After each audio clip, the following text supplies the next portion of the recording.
ఓం శ్రీ గురుభ్యో నమః. శ్రీ పరాభవనామ సంవత్సరం. అనేక మార్పులు, అనేక పరిణామాలు, అనుమానాలు, అవమానాలు. ఎక్కడ కూడా జీవితంలో పరాభవం జరగకుండా, అవమానాలు, విరోధ భావాలు కలగకుండా జాగ్రత్త పడాల్సిన నామ సంవత్సరం ఏమిటి అంటే శ్రీ పరాభవనామ సంవత్సరం. శ్రీ పరాభవనామ సంవత్సరంలో ఇవన్నీ కూడా గోచారీత్యా చెప్పబడే ఫలితాలు, భర్త చాట్ అనుసరించిన ఫలితాలు కావు. కుంభరాశి వారికి ఏ విధంగా ఉండబోతుంది? కుంభరాశి అంటే ధనిష్ఠా నక్షత్రం 3-4 పాదాలు, శతభిష నక్షత్రం 1, 2, 3, 4 పాదాలు, పూర్వాభాద్ర నక్షత్రం 1, 2, 3 పాదాలు కలిపి కుంభరాశి అవుతుంది. ఈ కుంభరాశి వాళ్ళకి గు, గే, గో, సాసీసు, సే, సో, ద అనే అక్షరాలన్నీ కూడా కుంభరాశి జాతకులు అవుతారు. అంటే ఈ కుంభరాశి వాళ్ళందరికీ కూడా ఇలాంటి అక్షరాల్లో ఉన్న వాళ్ళందరూ కూడా కుంభరాశి జాతకులు అవుతారు. మరి గ్రహగమన గతులు విషయానికి మనం ముందుగా ముఖ్యంగా వస్తే గురువు జూన్ 2 వరకు కూడా మీనరాశిలో సంచారం చేయటం. జూన్ 2న గురువు మీనరాశిలో సంచారం చేయటం. అక్టోబర్ 2వ తారీఖు నుంచి అక్టోబర్ 31 వరకు కూడా కర్కాటక రాశిలోను, 31వ తారీఖు నుంచి సింహరాశిలోను అతిచారంతో వెళ్ళటం. డిసెంబర్ 18 తర్వాత ఈ గురువు వక్రగతిలోకి వెళ్ళిపోతాడు. వక్రగతిలో ఇలాంటి వెళ్ళినప్పుడు ఏం చేయాలి అంటే, ఎలాంటి ఫలితాలు నిర్ణయం చేయబడిందంటే, కుంభరాశి వాళ్ళకి లాభాధిపతి ద్వితీయాధిపతి గురువు పంచమ స్థానంలో ఉంటాడు. అంటే జూన్ 2 వరకు పంచమ స్థానంలో ఉండటం వల్ల సంతాన ప్రాప్తి కలగటం, సంతానం ద్వారా శుభవార్తలు, వాళ్ళకి వివాహాలు, శుభ కార్యక్రమాలు, చదువులు, వాళ్ళ యొక్క అబ్రాడ్ వెళ్ళటం, విదేశాలకు వెళ్ళటం, విద్యార్థులు కోరుకున్న యూనివర్సిటీలో మంచి సీటు లభించడం, ఒకటి విద్య యందు ఉత్తీర్ణత సాధించే అవకాశాలు ఉంటాయి. ఎంసెట్ కానీ, ఐఐటి కానీ, నీట్ కానీ, బీటెక్ కానీ, ఎంబీబీఎస్ కానీ, ఎంఎస్ కానీ, అలానే ఎంబీఏ కానీ, ఎంసీఏ కానీ, ఇలాంటి వాటిల్లో విజయం సాధించే అవకాశాలు ఎక్కువ ఉంటాయి. అంటే లాభాల బాటలో ఉంటాయి. లాభాల బాటలో ఉండటం వల్ల అధిక లాభాలు కలిగే అవకాశాలు ఉంటాయి. మళ్ళీ జూన్ 2 నుంచి అక్టోబర్ 31 వరకు 6వ స్థానంలో ఉంటాడు గురువు. 6వ స్థానంలో కొంచెం డబ్బులు ఖర్చు అయ్యే సూచనలు ఎక్కువ ఉంటాయి. అంటే ఆర్థిక పరంగా ఆకస్మికంగా డబ్బులు ఖర్చు కావటం, మొండి బాకీలు వసూలు కాగలేకపోవటం, ఉద్యోగపరంగా కొన్ని ఇబ్బందులు కలుగుతాయి. మళ్ళీ సింహరాశిలోకి రాగానే వెంబటే వివాహాది ప్రయత్నాలు, శుభ కార్యక్రమాల నిర్వహణ, మంచి సుసంపన్నమైన కుటుంబం నుంచి అబ్బాయి కానీ అమ్మాయి కానీ రావటం, ఒకటి శుభ కార్యక్రమాల నిర్వహణ చేసే అవకాశాలు ఎక్కువ ఉంటాయి. అంటే గురువు వల్ల మిశ్రమైన ఫలితాలు జరిగే అవకాశాలు ఉంటాయి. గౌరవ మర్యాదలు బాగా పెరుగుతాయి. అలాగే ద్వితీయ స్థానంలో శని యొక్క సంచారం వల్ల కుటుంబ పరంగా కలతాలు రాకుండా, భార్యాభర్తల మధ్యలో చికాకులు రాకుండా, అలానే జూలై 25 నుంచి శని డిసెంబర్ 10 వరకు ఉంటాడు. ఆరోగ్యపరంగా దీర్ఘకాలిక వ్యాధులు రాకుండా, ఆరోగ్యపరంగా ఇబ్బందులు కలగకోకుండా, చికాకులు, శత్రులు మిత్రులు కాస్త శత్రువులుగా మారిపోయే అవకాశాలు ఉంటాయి. రాహు వల్ల కూడా విదేశాలకు వెళ్ళడానికి కొన్ని ఆటంకాలు కలగటం, కేతు వల్ల భద్రత బాగా పెరిగి తీర్థయాత్రలు, పుణ్యక్షేత్రాలు జరిగే అవకాశాలు ఉంటాయి. శుక్రుడు వల్ల కొన్ని లేట్ అయ్యే అవకాశాలు, రవి వల్ల ఉద్యోగంలో కొన్ని మార్పులు, బుధుడు వల్ల నూతన వ్యాపారాలు ప్రారంభం చేసే అవకాశాలు బాగా ఎక్కువ ఉంటాయి. అంటే ఇన్ని గ్రహాల వల్ల శ్రీ పరాభవనామ ఈ విధంగా ఉండబోతుంది. కొన్ని విషయాలు మనం చూసుకుంటే, ఈ సంవత్సరం అంతా కూడా గురువు 2వ తారీఖు వరకు కూడా పంచమం లోహమూర్తి కావటం, 31వ తారీఖున షష్టమంలో సువర్ణమూర్తిగాను, 24 మళ్ళీ తర్వాత 24/1/2022 సప్తమున రజితమూర్తిగాను, అలానే శని వచ్చేటప్పటికల్లా ద్వితీయమున రజతమూర్తిగాను, రాహుకేతువులు వచ్చేటప్పటికల్లా డిసెంబర్ 7 వరకు లోహమూర్తులు, తర్వాత రజితమూర్తులుగా అయ్యే అవకాశాలు ఎక్కువ ఉంటాయి. అంటే ఎలాంటి విషయాలు జరగబోతున్నాయంటే, దారాపుత్ర విరోధచ్చ స్వజనే కుల అస్తధ చోరాగ్ని నుపభీతిచ్చ షష్టమే గురువు అన్నారు. అంటే గురువు 6వ స్థానంలో ఉండటంలో పాప ఫలితాలు, భార్యాభర్తల మధ్యలో విరోధ భావాలు, అలసత్వము, కుటుంబ కళాప్రదాలు జరిగే అవకాశాలు ఉండటం, చోర భయము, రాజదండన, ఉద్యోగం యందు అభివృద్ధి లేక రుణాలు చేయాల్సిన అవసరం ఉంటుంది. ఎప్పుడు 6వ స్థానంలో ఉంటే, 6వ స్థానం ఎప్పుడు ఉంటుంది? జూన్ 2 దగ్గర నుంచి అక్టోబర్ 31 వరకు జాగ్రత్త ఉండాలంటాడు. మిగతా కాలం అంతా బాగుంటుంది అని శాస్త్రం చెప్పబడింది. పోలీసుల కేసుల వల్ల ఇబ్బందులు, పై అధికారుల వల్ల ఇబ్బందులు తలపెట్టే అవకాశాలు, ఏ పని కూడా సకాలంలో పూర్తి కాకపోవటం, అధికారుల యొక్క ఆగ్రహము, ఉద్యోగం నందు అధిక ఒత్తిడి, తోటి వారి సహాయం లేకపోవటము, సాఫ్ట్వేర్ రంగం వాళ్ళకి పరీక్షాకాలం అని చెప్పుకోవచ్చు, వ్యాపారులకి వ్యాపారం సరిగా నడకపోవటము, నష్టం జరిగే అవకాశాలు, లాభాలు తగ్గే అవకాశాలు, కొంత జాగ్రత్తగా ఉండాలి వ్యాపార పరంగా అంటాడు. కిరాణా, ఫ్యాన్సీ, మెడికల్ వ్యాపారం కొంత వ్యాపార పరంగా బాగున్నా, కలప, ఇనుము, సిమెంటు, ఇసుక, రియల్ ఎస్టేట్ వర్తకులకు సామాన్య లాభాలు, నూనె, నెయ్యి, చెరుకు, బెల్లం, పండ్ల, కూరగాయల వారికి అనుకూలంగా మందకొడిగా సాగే అవకాశాలు, మెడికల్, ఎరువులు, రసాయనములు, విత్తనములు, కంప్యూటర్, ఎలక్ట్రికల్, ఎలక్ట్రానిక్స్, రవాణా వ్యాపారులకు సామాన్యమైన లాభాలు, ఏ వ్యాపారంలో అయినా సంవత్సరం వరకు వ్యాపారాలు మందకొడిగా సాగటం, పోటీతత్వం, అలానే స్వతంత్ర వృత్తుల వారికి, డాక్టర్లకి, లాయర్లకి, వీళ్ళందరూ పురోహితులకి, రైతులకి, వీళ్ళందరికీ కూడా అనుకూలమైన ఫలితాలు జరిగే అవకాశాలు ఎక్కువ ఉంటాయి. అంటే కుంభరాశి వాళ్ళకి అనుకూలమైన ఫలితాలే ఉంటాయి, కానీ ఆరోగ్యపరంగా ఇబ్బందులు జరగకుండా చూసుకోండి. ఆరోగ్యపరంగా ఎలాంటి ఇబ్బందులు కలిగినా కూడా మీకు ఇబ్బందులు కలిగే సూచనలు ఉంటే ఆరోగ్యపరంగా ఇబ్బందులు కలగకుండా మీకు జూన్ 2 దగ్గర నుంచి జూన్ 2 వరకు బాగుంటుంది. జూన్ 2 తర్వాత బాగుంటుంది. అక్టోబర్ 31 వరకు బాగుంటుంది. మళ్ళీ అక్టోబర్ 31 నుంచి బాగుంటుంది. వివాహ శుభ కార్యక్రమాలు అన్ని కూడా జరిగే అవకాశాలు ఎక్కువ ఉంటాయి. నేను కొన్ని పరిహారాలు చెప్పబోతున్నా, ఆ పరిహారాలు పాటించి ముందుకెళ్ళండి, మీకు మంచి జరిగే అవకాశాలు ఖచ్చితంగా ఉంటాయి. ఈ ఫలితాలన్నీ కూడా మనం కొన్ని పరిహారాలు చేసుకొని ముందుకు వెళ్ళాలి. ఎప్పుడు కూడా జీవితంలో ఇవన్నీ కూడా గోచారీత్యా చెప్పబడే ఫలితాలు అంటారు. అంటే this is the transit system అంటారు. బర్త్ చార్ట్కి ట్రాన్సిట్ సిస్టానికి చాలా డిఫరెన్స్ ఉంటుంది. అంటే ఒక చెట్టు ఉంటే ఆ చెట్టు కింద వేళ్ళు ఉంటాయి. ఆ వేళ్ళు అనేది బర్త్ చార్ట్. ఆ వేళ్ల పైన కాండం ఉంటుంది, కాండంకి బ్రాంచెస్ ఉంటాయి, కొమ్మలు ఉంటాయి, ఆ కొమ్మలకు ఆకులు ఉంటాయి. ఆ ఆకులు ఎలా ఉంటాయంటే అండి, రైన్ సీజన్లో రావటం, వింటర్ సీజన్లో అలానే ఉంటాయి, సమ్మర్ సీజన్లో కింద రాలిపోతుంటాయి. అవే గోచారం అంటారు. అంటే గ్రహాలు ఒక రాశి నుంచి మరో రాశికి మారుతూ ఉంటాయి. సహజంగా రాహుకేతులు 18 నెలల పాటు, శని 2.5 సంవత్సరాలు, గురువు సంవత్సర కాలము, రవి, బుధ, శుక్రుడు 30 రోజుల పాటు ఒక రాశి నుంచి మరొక రాశికి మారుతాడు, కుజుడు 45 రోజులు, చంద్రుడు 2.5 రోజుల పాటు ఉంటాడు. ఈ గోచారానికి బర్త్ చార్ట్కి చాలా తేడా ఉంది. గోచారం అనేది ఎప్పుడు కూడా 20% మాత్రం సపోర్ట్ ఉంటుంది. బర్త్ చార్ట్ని 80% ఉంటుంది. ఎందుకంటే 80% అనే రిజల్ట్స్ ఇచ్చేది ఏంటంటే బర్త్ చార్ట్ చూసుకోవాలి. గోచారం ఎందుకు చూడాలంటే ఏ నిమిషంలో అయినా, ఏ సెకండ్లో అయినా అదృష్టం కలిసి రావడానికి గోచారం. ఎంత కృషి చేసినా కూడా ఆవగింజంత అదృష్టం ఉండాలంటే గోచారం. అంటే వితిన్ సెకండ్లో మనకు అభివృద్ధి కలిగేదే గోచారం.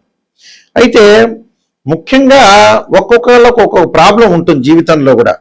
ఆ ప్రాబ్లంని తొందరగా సాల్వ్ చేసుకోవాలి. ఈ మధ్యకాలంలో 70 ఏళ్ళు వచ్చిన తర్వాత గురువు గారు, నాయకంటి గారు ఏం ఉద్యోగం చేయాలి, ఏ వ్యాపారం చేయాలి, 50 ఏళ్ళకి ఏ పెళ్లి చేయాలనే వాళ్ళు చాలా మంది ఉన్నారు. నిజంగా అయితే ఏంటంటే 55 ఏళ్ళు రాగానే అన్ని లైఫ్లో కంప్లీట్ చేయాలి నిజం చెప్పాలంటే. ఇంకా కొంతమంది అనుకుంటున్నారు 70 ఏళ్ళు వచ్చిన తర్వాత గురువు గారు ఇంకా 30 ఏళ్ళ టైం ఉంది కదా అనుకుంటారు. 55 ఏళ్ళు దాటంగానే, 55, 60 దాటంగానే మనిషికి బోనస్ మార్కులే పెరగటం, ఉండటం బోనస్సే. అది గుర్తుపెట్టుకోండి. తొందరగా మనం అన్ని పనులు చేసుకోవాలి. పిల్లల యొక్క పెళ్లిళ్ళు కూడా లేట్ చేసుకోకూడదండి. 42కి 43కి చేస్తున్నారు, ఇంకా టైం ఉందని అంటున్నారు కొంతమంది. 60 ఏళ్ళకి ఏం పని చేయాలి గురువు గారండి అని చెప్పేవాడు కూడా నా దగ్గర ఉన్నారు. ఇలా కాదు, జీవితంలో ఎప్పుడు కూడా మైండ్ మెచ్యూరిటీ వాల్యూస్ ఉంటుంది. ఎంత చదువుకున్నా కూడా బ్రెయిన్లో 2 విషయాలు ఉంటాయి, 2 తీగలు లాంటివి ఉంటాయి, 2 లైన్స్ అంటారు. ఐఐటిలో ఎంటెక్ చేసినా, ఎంబీబీఎస్, ఎంఎస్ చేసినా ప్రాపంచిక జ్ఞానం తెలియదు కొంతమందికి. ప్రాపంచిక జ్ఞానం అంటే ఏంటంటే శ్రేయ లోపం పెరుగుట పెద్ద విద్య, లోపం ఎరిగిన వాడే పూర్ణుడవుతాడు. మనలో లోపాలను మనం సవరణ చేసుకోవడం చాలా ఇంపార్టెంట్. రాశి ఫలాలు చెప్పేటప్పుడు కూడా నెగిటివ్ చెప్పకూడదని అనుకుంటారు వీళ్ళు. నెగిటివ్ చెబితేనే మనకు కరెక్ట్ అని అర్థం. నెగిటివ్ చెప్తే, ఉన్న విషయాన్ని చెబితే మనం జాగ్రత్త పడే అవకాశం ఉంటుంది. ఒక డాక్టర్ని మనం అప్రోచ్ అవుతాం, ఒక ఆస్ట్రాలజర్ని అప్రోచ్ అవుతాం. ఒక డాక్టర్ని అప్రోచ్ అయిన తర్వాత అతను షుగర్ ఉంది అని చెబితే జాగ్రత్తగా దాన్ని ప్రికాషన్ తీసుకున్న టాబ్లెట్ వాడతాం. అంటే నెగిటివ్ అంటే ఎప్పుడు కూడా నిజాన్ని తెలుసుకోవడం చాలా మంచిది. నిజాన్ని తెలుసుకోలేదనుకోండి, జ్యోతిష్యుల దగ్గరికి అవసరం లేదు. పక్కన వాళ్ళతో కూడా అయ్యా కాసేపు మనం పొగడండి అంటే పొగుడుతాడు. జ్యోతిష్యులకి ఎందుకు అప్రోచ్ కావాలి? నిజాన్ని తెలుసుకుంటేనే ఆస్ట్రాలజర్ దగ్గరికి రావాలి. నిజం వద్దు, నేను తెలుసుకోలేను అంటే వదిలేయాలి. ఎందుకంటే నెగిటివ్ని తెలుసుకోండి. జీవితాన్ని సార్థకత చేసుకోవాలంటే చెడ్డ విషయం తెలుసుకోవాలి, మంచి విషయం తెలుసుకోవాలి. చెడ్డ విషయం తెలుసుకుని దాన్ని మార్పు చేసే రెమెడీస్, కొన్ని పరిహారాలు వచ్చాడున్నాయి ఈ దేశంలో. రోగంగా నెమ్మటి రోగం వస్తుంది కానీ భయపడి డాక్టర్ దగ్గర వెళ్లకుండా ఉంటావా? మరికొంతమంది ఇంకోటి ఏం చేస్తున్నారంటే, ఇంకో విషయాన్ని చాలా గమనించా. పిల్లలకి ఇంకా పెళ్ళిళ్ళు చేయలేకపోవటం, అలానే మ్యారేజ్ బ్యూరోలో డబ్బులు కట్టమంటే కట్టలేకపోవటం, అలానే వేరే 50,000 రూపాయలు, ₹1,00,000 పెట్టి సెల్ ఫోన్ కొంటాడు, వాడు డబ్బులు ఖర్చు పెడతాడు. ఇన్ని రకాలు చేస్తుంటారు మనుషులు. ఒకవేళ పిసినార్తనం ఏమన్నా ఆనా పెళ్ళంట సినిమాలో కోటా శ్రీనివాసు లాగా పిసినార్తనం ఉంది, అలా లేదు. వేరే వాటిలో ఖర్చు పెట్టి లగ్జరీకి వాటిలో ఖర్చు పెడుతుంటారు. నేను చాలా మంది చూసిన ఆడపిల్లల పెళ్లిళ్ళకి చాలా లేట్ చేసి మ్యారేజ్ బ్యూరోలో డబ్బులు అడిగారని, హోమాలకి డబ్బులు అడిగారని, జాతకానికి డబ్బులు అడిగారని అడిగేవాళ్ళు చాలా మంది ఉంటారు. వాళ్ళు ఏం చేస్తారంటే, వీళ్ళందరికీ ఎవరికి కూడా కావలసిన పనికి ఇవ్వకుండా ఆటోమేటిక్గా 50,000 ₹1,00,000 సెల్ ఫోన్ కొంటారు, వృధాగా ప్రయాణాలు చేస్తారు, వృధాగా తిరుగుతుంటారు వాళ్ళు. ఎప్పుడు కూడా మరికొంతమంది వ్యక్తులను మేము చూసాం.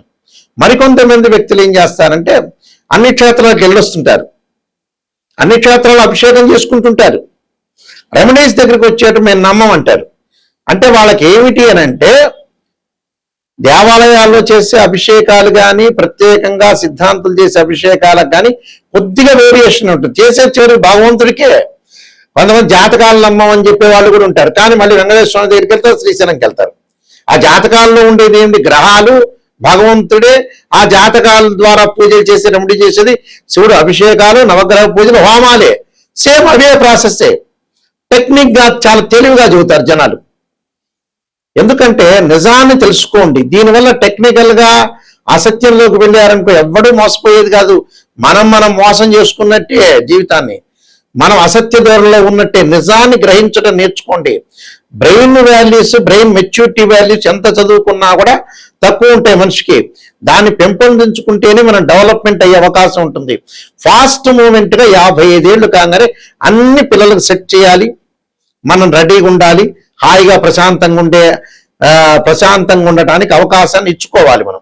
అప్పుడే మనం డెవలప్మెంట్ అవుతాం. నా వెబ్సైట్ www.nayakanti.com కానీ nayakanti.in కానీ చూడండి. నేను కాలసర్పయోగము, కాలసర్పయోగ చంద్రిక, రాహుకేతుడు, ఛాయాగ్రహాలు, స్వప్న శాస్త్రము, సర్వదేవతా గోత్ర ప్రజలు పార్ట్ 1, పార్ట్ 2, అలానే పుత్ర గణపతి వ్రతము, జాతక చంద్రిక, వివాహ మార్తాండము, ప్రొడక్షన్ ఆఫ్ ఆస్ట్రాలజీ, బృహత్ పరిహార సింధు, అలానే దశమహావిద్యలకు నవగ్రహ స్తోత్ర పారణాలు, అలానే దేవాలయం ప్రతిష్టకు సంబంధించిన గ్రంథాలు, ఇలాంటివన్నీ కూడా నేను రాశాను.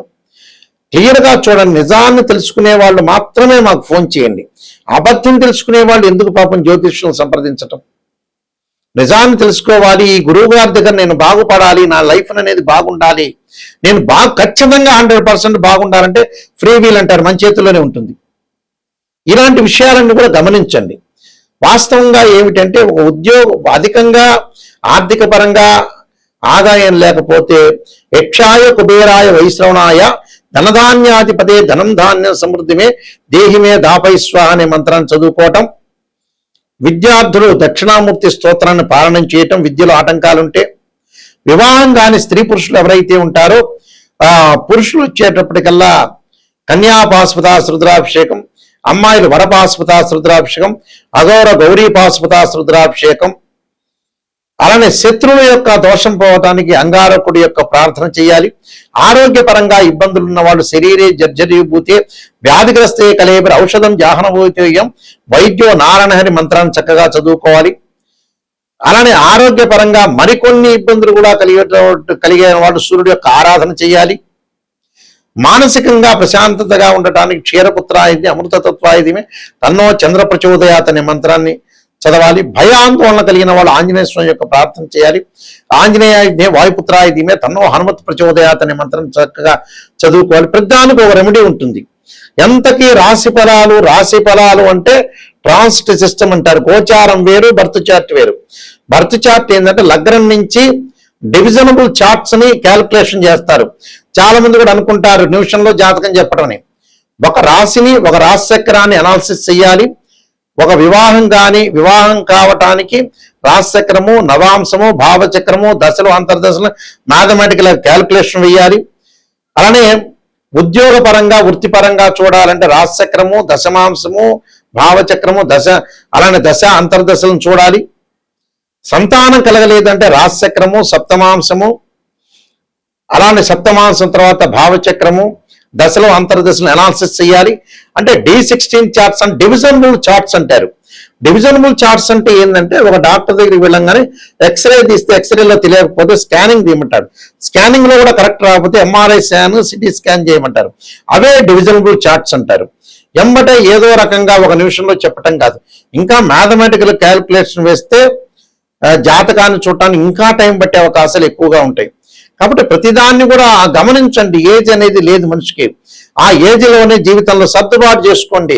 ఉదయం పూట మనం సూర్యుడిని ఉదయించే కాలం చూస్తే అమ్మయ్య ఈరోజు మనం బతికున్నాం, ఈరోజు హ్యాపీగా ఉన్నాం, సూర్యుడిని చూసాం అనే లెక్కలో ఉన్న వాతావరణాన్ని నిజంగా జీవితంలో సీరియస్గా ఆలోచన చేయటం నేర్చుకోండి.